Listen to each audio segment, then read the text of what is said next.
Hello दोस्तों, Urvija education के YouTube channel में आपका स्वागत है। आज हम पढ़ेंगे राजस्थान की राज्य व्यवस्था के प्रैक्टिस पेपर का पार्ट फर्स्ट। दोस्तों, इसमें मैंने भारत के संविधान और राजस्थान की कला एवं संस्कृति और राजस्थान के इतिहास के एक दो क्वेश्चन ऐड किए हैं जो आपको प्रीवियस लेक्चर जो आपने देखे हैं उनको रिकॉल करने में आपकी मदद करेंगे। वैसे तो मैंने आपको बोला था कि प्रीवियस जो वीडियोज़ हैं राजस्थान की कला एवं संस्कृति और राजस्थान के इतिहास का एक बड़ा पेपर कम से कम 100 क्वेश्चन का रिवीजन के तौर पे अपन देखेंगे, लेकिन अभी पॉसिबल नहीं हो पाया। लेकिन राजस्थान की राज्य व्यवस्था कंप्लीट होने के तुरंत बाद मैं एक बड़ा पेपर प्रैक्टिस पेपर आपके लिए लेके आऊँगा जिसमें आप जो भी आपने प्रीवियस वीडियो देखी है उनका सबका रिकॉल हो जाएगा और जो टॉपिक आपने पढ़े हैं वो ज़्यादा कंठस्थ हो जाएंगे आपके। तो बिना किसी देरी के शुरू करते हैं राजस्थान की राज्य व्यवस्था। क्वेश्चन फर्स्ट, राजस्थान में लोकायुक्त के निम्नलिखित न्यायालयों पर विचार कीजिए और नीचे दिए गए कोड का उपयोग कर सही उत्तर चुनिए। मतलब जो लोकायुक्त के दायरे में आते हैं उनके बारे में विचार करना है कि केवल मंत्री, मुख्यमंत्री सहित मंत्री, राजस्थान राज्य के अधिनियम द्वारा स्थापित निगमों की सेवाओं के सदस्य, जिला प्रमुख, उप जिला प्रमुख, प्रधान, उप प्रधान। तो आपको बताना है कि कौन से लोकायुक्त के दायरे में आते हैं इनमें से। तो इसके लिए मैं आपको 2 सेकंड का समय देता हूँ। तो दोस्तों, इसका सही आंसर होगा ऑप्शन 3, अर्थात केवल मंत्री, मुख्यमंत्री के बिना सिर्फ और सिर्फ मंत्री, मुख्यमंत्री इनके दायरे में नहीं आते हैं। राजस्थान के अधिनियम द्वारा स्थापित निगमों की सेवाओं के सदस्य, जिला प्रमुख, उप जिला प्रमुख, प्रधान, उप प्रधान, ये सब लोकायुक्त के दायरे में आते हैं। तो इसके बारे में अपन थोड़ा सा डिटेल से डिस्कस कर लेते हैं और आप इसका स्क्रीनशॉट भी ले सकते हैं। लोकायुक्त के दायरे से बाहर जो पद हैं पहले उनके बारे में अपन डिस्कस करते हैं कि उनमें मुख्यमंत्री है, राजस्थान लोक सेवा आयोग के अध्यक्ष और सदस्य, भारत का कोई भी न्यायालय या न्यायिक अधिकारी या कर्मचारी, महालेखाकार राजस्थान का, राजस्थान विधानसभा सचिवालय के अधिकारी और कर्मचारी, मुख्य चुनाव आयुक्त, क्षेत्रीय आयुक्त और प्रमुख निर्वाचन अधिकारी राजस्थान के, सेवानिवृत्ति लोक सेवक। और इसके अलावा अपन देखें तो लोकायुक्त के बारे में अपन डिस्कस कर सकते हैं। देख सकते हैं कि लोकायुक्त संस्था क्या काम करती है, किस पर्पज़ से इसे बनाया गया था। इसके बारे में मैं आपको एक बात बोल देता हूँ कि 1966 में स्वर्गीय मोरारजी देसाई की अध्यक्षता वाले प्रशासनिक सुधार आयोग ने लोकायुक्त संस्था की स्थापना की सिफारिश की थी। इसके अतिरिक्त जो भी फैक्ट इसमें दिए गए हैं उसका आप स्क्रीनशॉट ले सकते हैं, उनको पढ़ सकते हैं, नोट डाउन कर सकते हैं, ये काफ़ी इंपॉर्टेंट है आपके लिए।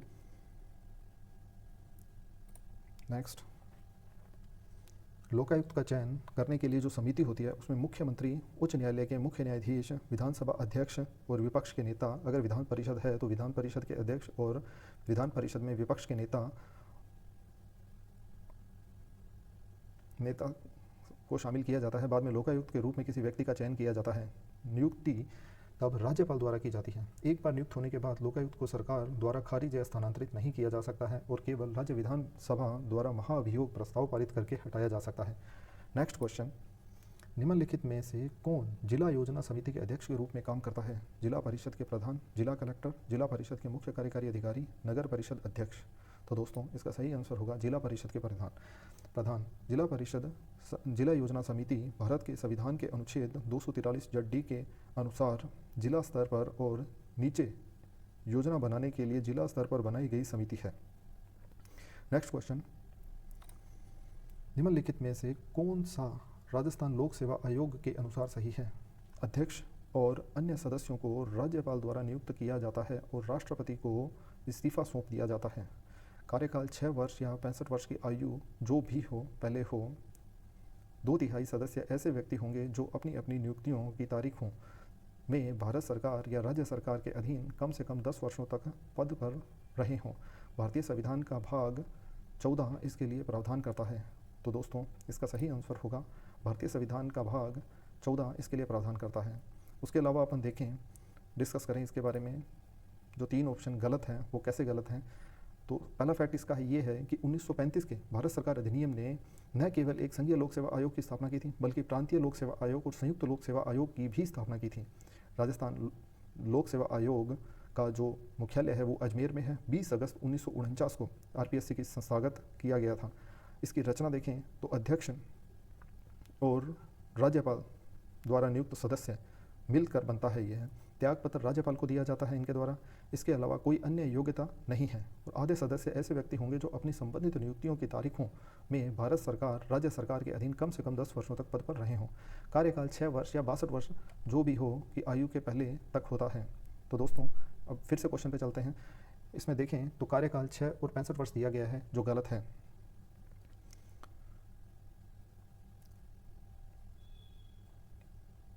और बाकी ऑप्शन आप देख लें। मैं अभी चलता हूँ नेक्स्ट क्वेश्चन पे। राजस्थान में लागू निम्नलिखित में से कौन सा राष्ट्रपति शासन का कार्यकाल सबसे लंबा रहा है? दूसरा, तीसरा, पहला, चौथा। तो दोस्तों इसका सही आंसर होगा चौथा कार्यकाल। चौथा कार्यकाल सबसे लंबा था, 354 दिन का था। दूसरा कार्यकाल सिर्फ 54 दिन का था और तीसरा कार्यकाल 111 दिन का था। तो उसका कारण भी होगा, जो भी है वह अभी आगे क्वेश्चन में आपको मैं बताऊंगा किस कारण से राष्ट्रपति शासन लगे थे। नेक्स्ट क्वेश्चन, निम्नलिखित में से किस विकल्प को भारत में लोकतंत्र का तीसरा स्तर भी कहा जाता है? राज्य सरकार, केंद्र शासित प्रदेशों की सरकार, स्थानीय स्वय सरकार और उच्च न्यायालय। तो दोस्तों इसका सही आंसर होगा स्थानीय स्वय सरकार। केंद्र सरकार और राज्य सरकार के अलावा स्थानीय स्वय सरकार को राजस्थान लोकतंत्र का तीसरा स्तर माना जाता है। और 1992 में, 73 में और 74 में संविधान संशोधन के द्वारा 10वीं और 11वीं और 12वीं सूची जोड़ी गई थी, जिसके तहत स्वायत्त संस्थाओं का उल्लेख किया गया था और इसे तीसरा स्तर माना जाता है लोकतंत्र का। नेक्स्ट क्वेश्चन, स्थानीय सरकार की त्रिस्तरीय प्रणाली में क्या शामिल नहीं है? पंचायत समिति, ग्राम समिति, ग्राम पंचायत, जिला परिषद। तो दोस्तों सही आंसर होगा ग्राम समिति। ग्राम समिति स्थानीय सरकार की त्रिस्तरीय प्रणाली में शामिल नहीं है। नेक्स्ट क्वेश्चन, इसके कुछ फैक्ट हैं जो मैंने तैयार किए हैं, आप इनका स्क्रीनशॉट लेकर इन्हें देख सकते हैं, काफ़ी इंपॉर्टेंट है। इसमें बलवंत राय मेहता समिति के बारे में डिस्कस किया गया है, जिसका गठन 16 जनवरी 1957 को किया गया था। इसी की सिफारिश पर त्रिस्तरीय प्रणाली स्थापित की गई थी और इसे आप ध्यान में रखें, काफ़ी इंपॉर्टेंट है। डेट भी पूछ ली जाती है, इन्होंने अपनी रिपोर्ट कब सबमिट की थी वह भी पूछ लिया जाता है, जो मैं आगे आपको बताऊँगा। पिछली वीडियोज़ में मैंने आपको बताया था ये। नेक्स्ट क्वेश्चन, निम्नलिखित में से कौन राजस्थानी कानूनी सेवा प्राधिकरण का कार्य नहीं है? समाज के कमजोर वर्ग को मुफ्त कानूनी सेवा प्रदान करना, उन लोगों को मुफ्त कानूनी सहायता प्रदान करना जिनकी वार्षिक आय 2.5 लाख से कम है, निवारक और रणनीतिक कानूनी सहायता के कार्यक्रमों को रेखांकित कर कानूनी जागरूकता पैदा करना, उच्च न्यायालय के मामलों के लिए लोक अदालत का संचालन करना। तो दोस्तों इसका सही आंसर होगा उन लोगों को मुफ्त कानूनी सहायता प्रदान करना जिनकी वार्षिक आय 2.5 लाख से कम है। एक्चुअली यह 1.5 लाख है, इसलिए यह ऑप्शन गलत है कि राजस्थान कानूनी सेवा प्राधिकरण का कार्य 1.5 लाख से कम वार्षिक आय वाले लोगों को मुफ्त कानूनी सहायता प्रदान करना है। इसके बारे में मैं कुछ फैक्ट आपको डिटेल से बता देता हूँ, जो ये दिए हुए हैं, आप इनका स्क्रीनशॉट ले सकते हैं। और इसमें यहाँ दिया गया है कि भारतीय व्यक्ति की वार्षिक आय 1.5 लाख से अधिक नहीं होनी चाहिए, और कुछ अन्य मुद्दे भी हैं जिन पर यह कार्य करता है, वो आप ढंग से देखें, नोट डाउन करें कॉपी में या फिर इनको याद रखें।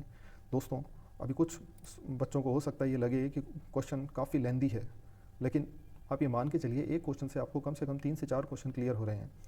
छोटे क्वेश्चन अगर मैं करूँगा तो उसमें कम से कम मुझे 100 क्वेश्चन बनाने होंगे। 100 क्वेश्चन की संख्या आप देखोगे, उसमें आपका टाइम भी बहुत ज़्यादा जाएगा। एक क्वेश्चन में आप 4 क्वेश्चन देख रहे हैं, कम टाइम में आपको सीखने के लिए मिल रहा है, तो इसे गलत तरीके से न देखें। नेक्स्ट क्वेश्चन देखें तो राजस्थान में निम्नलिखित किस अधिनियम या नियम में ग्राम सभा की संयुक्त बैठक का प्रावधान है? राजस्थान पंचायती राज अधिनियम 1994, राजस्थान पंचायती राज नियम 1996, राजस्थान पंचायती राज अनुसूचित क्षेत्र के लिए उनके आवेदन में प्रावधानों का संशोधन अधिनियम 1999, राजस्थान पंचायती राज अनुसूचित क्षेत्र में उनके आवेदन में प्रावधानों का संशोधन अधिनियम 2011। तो दोस्तों इसका सही आंसर होगा ऑप्शन डी। ऑप्शन डी में जो दिया गया है उसी के अनुसार ग्राम सभा की संयुक्त बैठक का प्रावधान किया गया था। इसके लिए मैंने कुछ फैक्ट तैयार किए हैं, उनका आप स्क्रीनशॉट ले सकते हैं। जब 2 ग्राम सभाओं में कुछ सामंजस्य बैठाना हो या सामंजस्य बैठाकर काम करना हो, सड़क बनाना या जो भी काम करना है, तो दोनों ग्राम सभाओं की एक संयुक्त बैठक आयोजित की जाती है और उसके लिए कोरम होता है 10 सदस्यों का या फिर कुल सदस्यों के 5% सदस्यों का, जो भी कम हो वह होना चाहिए, तभी बैठक आयोजित की जाती है। नेक्स्ट क्वेश्चन, राजस्थान में लोकायुक्त की जांच के दायरे में कौन कौन है? मंत्री, सचिव, राज्यपाल, स्वायत्त संस्थानों के अध्यक्ष। तो दोस्तों इसका सही आंसर होगा ऑप्शन ए। तब राज्यपाल लोकायुक्त की जांच के दायरे में नहीं आते हैं, बाकी मंत्री, सचिव, स्वायत्त संस्थानों के अध्यक्ष इनके दायरे में आते हैं। नेक्स्ट क्वेश्चन, राजस्थान में मंत्री परिषद की न्यूनतम सदस्य संख्या हो सकती है? तो दोस्तों इसका सही आंसर होगा 12। मुख्यमंत्री सहित कुल मंत्रियों की न्यूनतम सदस्य संख्या 12 होनी चाहिए और अधिकतम 30 होनी चाहिए। नेक्स्ट क्वेश्चन, राजस्थान में लोकायुक्त की स्थापना कब की गई थी? 1971, 1973, 1974, 1975। तो दोस्तों इसका सही आंसर होगा 1973 में। राजस्थान के एकीकरण के बाद राजस्थान का दूसरा राज्यपाल कौन था? सरदार हुकुम सिंह, सरदार जोगेंद्र सिंह, श्री रघुकुल तिलक, डॉक्टर संपूर्णानंद। तो दोस्तों इसका सही आंसर होगा डॉक्टर संपूर्णानंद। मैंने यहाँ पे राज्यपाल और उनके कार्यकाल दिए हैं। जैसे पहले राज्यपाल जो गुरुमुख निहाल सिंह थे, उनके लिए क्वेश्चन जनरली यह पूछा जाता है कि उनका कार्यकाल क्या था, किस दिनांक से लेकर किस दिनांक तक था। तो 1 नवंबर 1956 से 15 अप्रैल 1962 तक था। और 1 नवंबर 1956 से पहले तक, जैसे 31 अक्टूबर 1956 तक महाराजा मान सिंह द्वितीय जो थे वह राज प्रमुख थे। दूसरा राज्यपाल संपूर्णानंद को बनाया गया था। फिर सरदार हुकुम सिंह तीसरे थे और सरदार जोगेंद्र सिंह चौथे थे। इनका अनुक्रम भी पूछ लिया जाता है, तो आप यह ध्यान में रखें। कलराज मिश्र जो है वह राजस्थान के वर्तमान राज्यपाल हैं। और हीरालाल शास्त्री 7 अप्रैल 1949 को पदभार ग्रहण करने वाले राज्य के पहले मनोनीत मुख्यमंत्री थे। यह फैक्ट भी आप ध्यान में रखें। नेक्स्ट क्वेश्चन, न्यायालय के रिकॉर्ड के रूप में सर्वोच्च न्यायालय के पास निम्न में से कौन सी शक्तियाँ हैं? इसके निर्णयों और कार्यवाही को किसी भी कानून की अदालत में कानूनी मिसाल और कानूनी संदर्भ के रूप में मान्यता दी जाती है। इसमें न्यायाधिकरणों सहित किसी भी अदालत की अवमानना के लिए दंडित करने की शक्ति है। तो दोस्तों इसका सही आंसर होगा ऑप्शन सी, मतलब दोनों सही है। जो निर्णय सर्वोच्च न्यायालय ने दे दिया है वह सबके लिए एक मिसाल होती है। अधीनस्थ जितने भी न्यायालय होते हैं, चाहे वह हाईकोर्ट हो, चाहे जिला न्यायाधीश हो, कोई भी हो, जिला न्यायालय हो, सबके लिए एक मिसाल होती है। उसको संदर्भ मानकर ही वह अपना निर्णय सुनाते हैं। और इसमें अवमानना पर, न्यायालय की अवमानना पर दंड करने की शक्ति भी होती है। चाहे वह अधीनस्थ न्यायालय हो, चाहे कोई भी न्यायालय हो, किसी की अवमानना होती है तो इसमें न्यायाधिकरण सहित किसी भी अदालत की अवमानना के लिए दंडित करने की शक्ति है। यह बात आपको ध्यान में रखनी है। दोनों ऑप्शन सही है, और दोनों कथन सही है। नेक्स्ट क्वेश्चन, एक राज्य में जिला न्यायाधीश किसके द्वारा नियुक्त किए जाते हैं? राज्यपाल, उच्च न्यायालय के मुख्य न्यायाधीश, राज्य के मंत्रिपरिषद, राज्य के महाधिवक्ता। तो दोस्तों इसका सही आंसर होगा राज्यपाल। जिले का न्यायाधीश जो होता है वह राज्यपाल द्वारा नियुक्त किया जाता है अनुच्छेद 233 के अनुसार। यह अनुच्छेद आप याद रखें। और उच्च न्यायालय के अंतर्गत आते हैं अधीनस्थ न्यायालय, जो जिला न्यायालय होते हैं वह। इसमें खास बात यह है कि अनुच्छेद 233 आप याद रखें, राज्यपाल के द्वारा न्यायाधीश की नियुक्ति की जाती है। यह भी याद रखें, इसमें कंफ्यूज नहीं होना है कि राष्ट्रपति द्वारा नियुक्ति की जाती है या राज्यपाल द्वारा। तो सीधा आंसर होगा राज्यपाल द्वारा नियुक्ति की जाती है न्यायाधीश, जिला न्यायाधीश की। नेक्स्ट क्वेश्चन, निम्नलिखित में से राजस्थान के प्रथम मुख्य सचिव कौन थे? Shri SW शिवेशकर, Shri BG Rao, Shri V Narayan, Shri K Radhakrishnan. तो दोस्तों इसका सही आंसर होगा श्री K राधाकृष्णन। श्री K राधाकृष्णन राजस्थान के प्रथम मुख्य न्यायाधीश थे। और इसे जो मुख्य सचिव थे, प्रथम मुख्य सचिव जो थे वो श्री K राधाकृष्णन थे। जो मुख्य सचिव होता है वह भारतीय प्रशासनिक सेवा के जो अधिकारी होते हैं उनसे लिया जाता है। नेक्स्ट क्वेश्चन, निम्नलिखित में से किस कवि को आधुनिक राजस्थानी साहित्य के संस्थागतकरण का श्रेय दिया जाता है? मुंशी प्रेमचंद, सूर्यमल मिश्रण, राहुल, संस्कृत रायण, निराला। तो दोस्तों इसका सही आंसर होगा सूर्यमल मिश्रण। सूर्यमल मिश्रण को आधुनिक राजस्थानी साहित्य को संस्थागतकरण का श्रेय दिया जाता है। 1850 के बाद के जो साहित्य है उसे मतलब आधुनिक काल का साहित्य कहा जाता है राजस्थानी साहित्य को, और उसको संस्थागतकरण करने का श्रेय सूर्यमल मिश्रण को दिया जाता है। उनके महत्वपूर्ण जो कृतियाँ हैं वह वंश भास्कर, वीर सतसई, बलवंत विलास और छंदोपनिषद था। और ये बूंदी के रहने वाले थे। व्याकरण, इतिहास और राजनीति के विद्वान थे। यह कुछ फैक्ट है जो आप ध्यान में रखें। नेक्स्ट क्वेश्चन, राज्य प्रशासनिक न्यायाधिकरण के अध्यक्ष की नियुक्ति कौन करता है? राज्यपाल, राष्ट्रपति, उच्च न्यायालय के मुख्य न्यायाधीश, राष्ट्रीय न्यायिक आयोग। तो दोस्तों इसका सही आंसर होगा राष्ट्रपति। राज्य प्रशासनिक न्यायाधिकरण के अध्यक्ष की नियुक्ति राष्ट्रपति द्वारा की जाती है। यह एक वैधानिक निकाय है और अर्ध न्यायिक निकाय भी माना जाता है। राष्ट्रपति द्वारा इनकी नियुक्ति की जाती है, चाहे वो राज्य स्तर पे हो चाहे केंद्र स्तर पे हो। दोनों के अध्यक्षों की नियुक्ति राष्ट्रपति द्वारा की जाती है। नेक्स्ट क्वेश्चन, संविधान के निम्नलिखित अनुच्छेदों में से कौन सा लेखा अनुदान के बारे में वर्णन करता है? अनुच्छेद 112, अनुच्छेद 116, अनुच्छेद 120, अनुच्छेद 122। तो दोस्तों इसका सही आंसर होगा अनुच्छेद 116। अनुच्छेद 116 में लेखा अनुदान के बारे में उल्लेख किया गया है। सरकार विनियोग विधेयक के अधिनियमित होने तक भारत के संचित निधि से धन नहीं निकाल सकती है। लेखा अनुदान इस कठिनाई पर काबू पा लेता है। इस शब्द का उपयोग करके लोकसभा एक बजट पर सामान्य चर्चा समाप्त होने के बाद कोई भी अनुदान दे सकती है। यह 2 माह के लिए दिया जाता है और कुल अनुमान का 1/6 भाग दिया जाता है। नेक्स्ट क्वेश्चन, निम्नलिखित कथनों पर विचार कीजिए तथा कथनों के नीचे दिए कूटों में से सही उत्तर चुनिए। राजस्थान के मंत्री राजस्थान के राज्यपाल के प्रसाद पर्यंत पद पर बने रहते हैं। राजस्थान के मंत्री परिषद में मुख्यमंत्री के बिना मंत्रियों की कुल संख्या राजस्थान के विधानसभा के सदस्यों की कुल संख्या के 15% से अधिक नहीं होगी। भारत के संविधान के 91वें संविधान संशोधन के उपरांत राजस्थान में मुख्यमंत्री सहित मंत्रियों की संख्या 12 से कम नहीं होगी। तो दोस्तों इसका सही आंसर होगा ऑप्शन ए, अर्थात तीनों कथन सही है। अगर अपन प्रीवियस क्वेश्चन देखें तो उनमें इन तीनों कथनों में क्लैरिटी आ जाती है। मैंने आपको पहले भी बताया था कि न्यूनतम संख्या 12 होनी चाहिए, अधिकतम संख्या 30 होगी, जो कि 15% होता है कुल विधानसभा सदस्यों का। तो ये फैक्ट आप ध्यान में रखें। नेक्स्ट क्वेश्चन, राज्य में दूसरी बार राष्ट्रपति शासन कब लागू किया गया था? 1967, 1977, 1980, 1992। तो दोस्तों इसका सही आंसर होगा 1977। पहली बार 1967 में, दूसरी बार 1977 में, तीसरी बार 1980 में और चौथी बार 1992 में। पहला जो राष्ट्रपति शासन था वह 44 दिन के लिए लगाया गया था, दूसरा 54 दिन के लिए, तीसरा 111 दिन के लिए और चौथा 354 दिन के लिए लगाया गया था।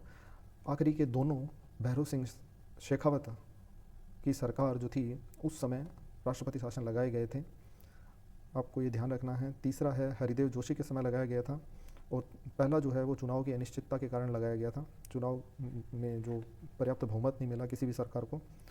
नेक्स्ट क्वेश्चन, राजस्थान की मंत्रिपरिषद में मुख्यमंत्री सहित अधिकतम कितने सदस्य हो सकते हैं? 12, 20, 30, 35।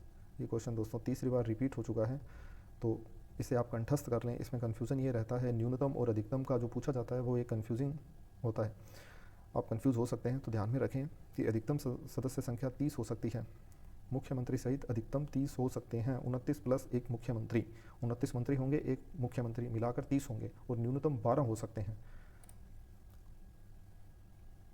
नेक्स्ट क्वेश्चन, निम्नलिखित में से कौन सी शक्तियाँ पंचायतों को नहीं दी गई है? कार्यकारी शक्तियाँ, वित्तीय शक्तियाँ, विधायी शक्तियाँ, पर्यवेक्षण शक्तियाँ। तो दोस्तों इसका सही आंसर होगा विधायी शक्तियाँ। विधायी शक्तियाँ पंचायतों को नहीं दी गई है। नेक्स्ट क्वेश्चन, ये जो फैक्ट है दोस्तों मैं इनको बोल नहीं रहा, इसका मतलब ये नहीं है कि इनको अवॉइड किया जा रहा है। इन्हें आप अपने लेवल पे लिखें या इनका स्क्रीनशॉट लेकर इनको पढ़ें। अगर मैं इनको पढ़ूंगा तो बहुत ज़्यादा टाइम लगेगा, वीडियो काफ़ी लंबी हो जाएगी, इसमें आप भी बोर हो जाओगे और इससे समझ भी नहीं पाओगे। इससे अच्छा है आप खुद वीडियो को पॉज करके इन्हें देखें, पढ़ें या फिर लिखें, जैसा आपको ठीक लगे। ये फैक्ट काफ़ी इंपॉर्टेंट है। नेक्स्ट क्वेश्चन, किस संविधान संशोधन अधिनियम ने संविधान में भाग सी राज्यों के स्थान पर केंद्र शासित प्रदेशों की श्रेणी को प्रतिस्थापित किया? 21वां संशोधन अधिनियम, 5वां संशोधन अधिनियम, 89वां संशोधन अधिनियम, 7वां संशोधन अधिनियम। तो दोस्तों इसका सही आंसर होगा 7वां संशोधन अधिनियम। 7वें संशोधन अधिनियम ने न केवल भाग सी राज्यों के स्थान पर केंद्र शासित प्रदेशों को श्रेणी में प्रतिस्थापित किया था, बल्कि इसने 2 या 2 से अधिक राज्यों में राज्यपालों की नियुक्ति में मदद की और इन पदों के लिए कार्यकाल की पेशकश की थी। यह भी खास बात है। संशोधन कानून के अनुसार 14 राज्यों और 6 केंद्र शासित स्थापित किए गए थे। नेक्स्ट क्वेश्चन, तो 7वां संशोधन आप याद रखें और विशेष रूप से याद रखें, इसे नोट डाउन भी करें। नेक्स्ट क्वेश्चन, निम्नलिखित में से कौन सा कथन भारतीय संविधान के अनुसार राजस्थान के राज्यपाल के बारे में सही है? योग्यता के लिए न्यूनतम आयु 30 वर्ष है। राज्यपाल के लिए जन्म स्थान और निवास स्थान दोनों राजस्थान में होने चाहिए। राज्यपाल का कार्यकाल राष्ट्रपति के प्रसाद पर्यंत होता है। वह राजस्थान के राज्यपाल रहते हुए किसी अन्य राज्य के राज्यपाल का पद नहीं संभाल सकते हैं। तो इसमें से कौन सा सही है आपको वह बताना है। तो दोस्तों इसका सही आंसर होगा राजस्थान का राज्यपाल राष्ट्रपति के प्रसाद पर्यंत कार्य करता है। दूसरा ऑप्शन वैसे भी गलत है, जन्म स्थान और निवास स्थान राजस्थान में ही होना चाहिए, ये नहीं है, राजस्थान होना ही नहीं चाहिए। अदर स्टेट के जो मेंबर होते हैं उन्हें ही बनाया जाता है राजस्थान का राज्यपाल, न कि राजस्थान का मूल निवासी हो। और योग्यता 30 वर्ष ना होकर 35 वर्ष होती है। और राज्यपाल राजस्थान का राज्यपाल रहते हुए वह दूसरे राज्य का भी राज्यपाल का पद ग्रहण कर सकते हैं। और काफ़ी हम देखते हैं कार्यवाहक राज्यपाल रहे हैं, राजस्थान में भी रहे हैं, अदर स्टेट में भी रहे हैं। तो दोस्तों, अब इससे रिलेटेड कुछ फैक्ट हैं जो आप नोट कर सकते हैं, इसे एक बार ढंग से देख लीजिए, काफ़ी इंपॉर्टेंट है। नेक्स्ट क्वेश्चन, राजस्थान में विलय के समय अजमेर के मुख्यमंत्री कौन थे? हरविलास शारदा, बालकृष्ण कोल, हरिभाऊ उपाध्याय, हीरालाल शास्त्री। तो दोस्तों, इसका सही आंसर होगा हरिभाऊ उपाध्याय। राजस्थान में विलय के समय अजमेर के मुख्यमंत्री हरिभाऊ उपाध्याय थे। हीरालाल शास्त्री राजस्थान के पहले मुख्यमंत्री थे और राजा मान सिंह द्वितीय राजस्थान के पहले राज्यपाल थे। ये दोनों फैक्ट आप याद रखें।